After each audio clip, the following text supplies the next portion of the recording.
TV, and you know we had to do it. We're back with another one. Who are we talking about today? Today we're talking about the Celtics and the Cavs and OKC and Dallas. Yes, we have second round, the East and the West. And let's just give you a recap, a showdown of the rundown. You know how we get down. First things first, we're going to hit it to the East and talk about the Celtics and the Cavs. And that is the Cavs finally taking it 118-94. Yes, they had a blowout type of situation.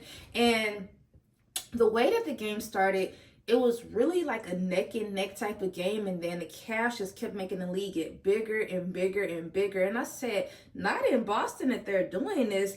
I'm like, they really want to win this series, and I love seeing that because I was watching the game one. I was like, is this going to be a sweep? Because the way that they were playing that first game definitely changed from game one to game two. So let's just dive into the stats and talk a little bit about the game. First thing first, we're going to talk about Donovan Mitchell. He ended up finishing. He had 29 points, 7 rebounds, 8 assists. Having him like a cool little game. He kind of started off a little slow in the first half, having only 6 points in the first half, and then he ended up finishing with 16 in the third quarter. So that just shows you how he came. His mindset just really changed once the second half came, and it was like, okay, we got to win. I understand that we're in Boston, but this has to be a good game. Like, this can't be like a complete blowout series, and he did just that. And I love that when it comes to Donovan Mitchell, like just really stepping up his game, being the leader of the team, and just showing them like who the Cavs are and what they represent. The next two people that I want to talk about is going to be LeVert and Mobley. Both of them having 21 points last night, starting off really great. Mobley, I feel like he really set the tone for the game. He came out the game first quarter really hot. He had 11 points in the first quarter. So that just shows you like how he was rocking, how he was moving. Like, okay, we want to win. We got our behinds toe up first game. So second game, 360. Like it just changed, and I love that. It's like, okay, they're not the underdogs. They can't beat Boston because y'all already know they're like Boston's number one. They're blah blah blah, and it's like, okay, they got them at least one good game. You know what I'm saying? It's like now they get to head back to Cleveland and do something there because it's like the series is tied now. So it's like, I love that for them. Do your thing, do your big one. Now we're going to head it over and talk about Boston. Yes, the first person I want to talk about, of course, is going to be Jason Tatum. He got his team kind of rocking, but when the second half came, it was like, okay, I don't know, the game was kind of like, it was almost over.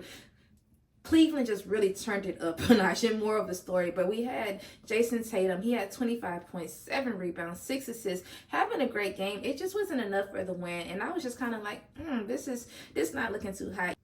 You had a quiet Derek White. Y'all know how I said he came out this playoffs really just setting the tone for Boston, and it just did not happen that day. He was like, his points was kind of like, he was just off. He just had a very off game, and it's okay because it happens in the NBA, but it just wasn't not enough. And then the next person I want to talk about, that's going to be Jaylen Brown. He had 19 points, 4 rebounds, and that wasn't the best game, but he was like the next leader in line. He was 0 for 6 from the 3-point line, so that just shows you how Cleveland really put that pressure when it came to Boston. Boston only had 16 points in the fourth quarter. It just wasn't a good look, and they got like, Cleveland really outscored them 3 out of the 4 quarters of the game. And like I said, I feel like when the mindset that Cleveland had was like, okay, we got our behinds tore up. We was not prepared for game one. We didn't know what to expect. And it's like game two, everything just like changed, and it was like, okay, we really have to step our game up. We really got to play with confidence. We really have to realize what team that we're playing, and that's just what happened. And once that light switch turned on, it was really lights out for Cleveland. So it's like, big ups to y'all, and that's really all I had for the East. Cleveland taking it. The series that's tied now. A tied series is what I was trying to say. And now we're just gonna head it over to the West, best of the West, and that's gonna be OKC and Dallas. Yes, Dallas finally getting the win, 119-110. Same type of situation happened with them. A complete blowout type of game in game one. You know what I'm saying? They was rocking with them first half, and then once the second half came, the fourth quarter, it's like the lead just got big. And I feel like game two, the mindset definitely changed. Light switch definitely turned on. Like, okay, we got to win this game, even though it isn't OKC. But it's like they did just that. And the person I really want to recognize for Dallas is going to be PJ Washington. He really set the tone. This man started off high, played great defense, had 7 threes last night. Him and Luka both finished in double doubles. They finished with the same points. They had 29 points last night. So it's like, big ups to you, PJ, really just helping out the team and just changing that energy for Dallas. You had a quiet Kyrie last night, but it's okay because it's like they still got the win. So it's like you win some, you lose some. You're going to have a high game. You're not going to have a high game.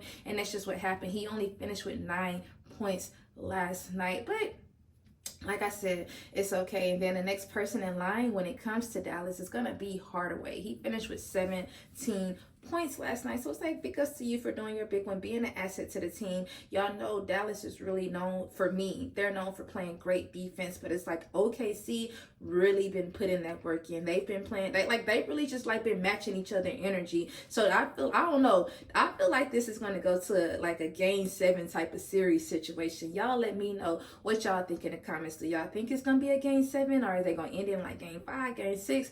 I'm not quite sure, but the series is now tied. Now they get ahead and go back to Dallas, and maybe Dallas can show them how it's done. I don't know. And now we're just going to head it over to OKC, and that's going to be, of course, SGA. He had 33 points, 12 rebounds, 8 assists, having him a nice double-double, doing an amazing job.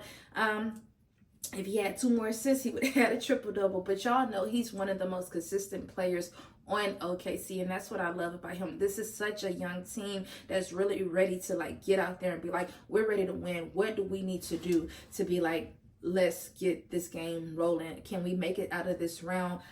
I don't know. Like, I don't know. Because at first I was like, okay, Dallas is going to do it. Then when I seen how OKC was coming out first game, it just changed for me. I was like, dang, I don't know who's going to win this series. Like, I'm really like stuck. I have no idea. And then the next person I want to talk about, that's going to be Williams.